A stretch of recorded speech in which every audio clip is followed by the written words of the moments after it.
এইটো আমি ট্ৰাই কৰিব লাগিছে আৰু যেতিয়া পাব পিছত ভালকৈ লগ পাইছোঁ।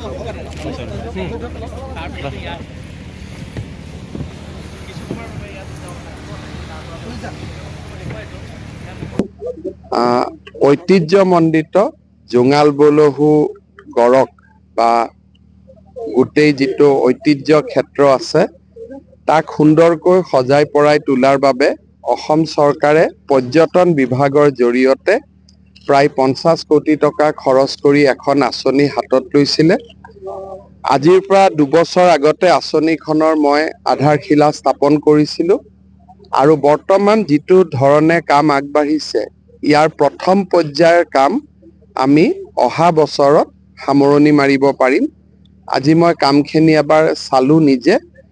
ইয়াত আমাৰ তিৱা কাউন্সিলৰ নেতৃবৃন্দ উপস্থিত আছিল, স্থানীয় বিধায়কসকলো উপস্থিত আছিল।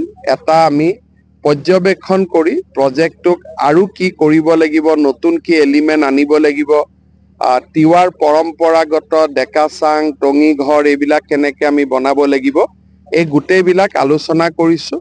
অহা কিছুদিনত আমি প্ৰজেক্টটো সোনকালে প্ৰথম পৰ্যায়টো শেষ কৰি দ্বিতীয় পৰ্যায়ৰ কামো আমি হাতত ল'ম। ইয়াতে পুঁজিৰ কথা তেতিয়ালৈকে অহা নাই, খালি আমি যি নতুন মাটি পাইছোঁ ইয়াতে আমি 20 বিঘা মাটি নতুনকৈ একুৱেৰ কৰিছোঁ।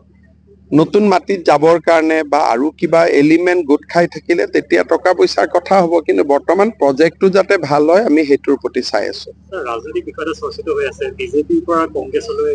চাওক, কংগ্ৰেছৰ পৰা বিজেপিলৈ যেতিয়া দৰ্জনে নেতা আহে তেতিয়া আপোনালোকে এইটো আলোচনা নকৰে। গতিকে আলোচনাটো সমান হ'ব লাগিব নে নাই? আজিতো কংগ্ৰেছ দলত এক প্ৰকাৰ কোনো মানুহেই নাছিলে, চবেই বিজেপিত আহিছে, সেইটো আলোচনা হ'ব লাগিব। তাৰ মাজত বিজেপিৰো 2-এজন কংগ্ৰেছত যাব, তাৰো আলোচনা হ'ব লাগিব। গতিকে অহা যোৱা ৰাজনীতিত চলি থাকিব। কিন্তু এটা কথা ঠিক যে বিধানসভা ইলেকশ্যনৰ আগে কংগ্ৰেছত কোনো নাথাকে, চব বিজেপিতে আহিব। অসম জনসংঘ হ'ব পাৰে, আমি শুভেচ্ছা জনাব লাগে। হিন্দুৰ স্বাৰ্থ সুৰক্ষিত কৰা যিমান ৰাজনৈতিক দল হয় তাক আমি আদৰণি জনাব লাগে। গতিকে অসম জনসংঘ যদি হয় মই শুভেচ্ছা জনাইছোঁ, কাৰণ যদি হিন্দুৰ স্বাৰ্থ, অসমীয়া খিলঞ্জীয়া লোকৰ স্বাৰ্থ সুৰক্ষিত কৰিব পৰা যিমান ৰাজনৈতিক দল সংগঠন হয় সিমানেই জাতিটোৰ বাবে ভাল খবৰ। গতিকে তাক আমি আদৰণি জনাব লাগে।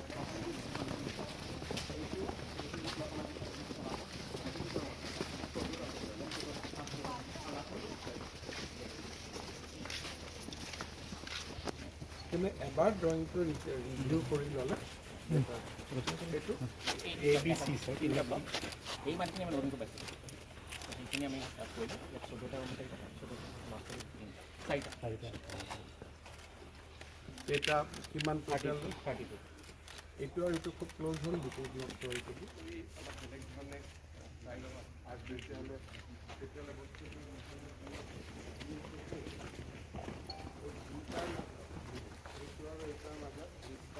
কৰি তেতিয়া তাৰ বস্তুটো লাগিব।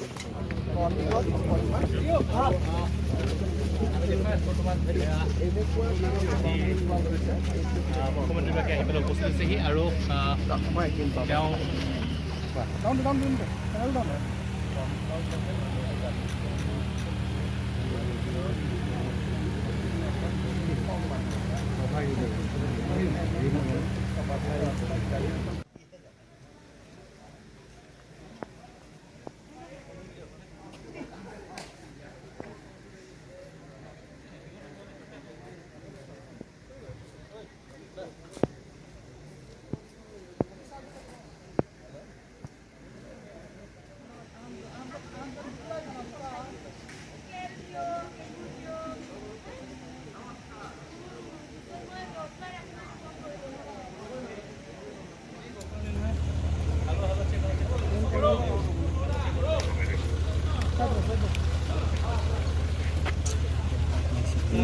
তোলা হৈ যায়। ৰেকৰ্ডটো ইতিমধ্যে নগাঁৱৰ যি ৰহাৰ জোঙাল বলবৎ পৰ্যটন ক্ষেত্ৰৰ কাম চলি আছে সেয়া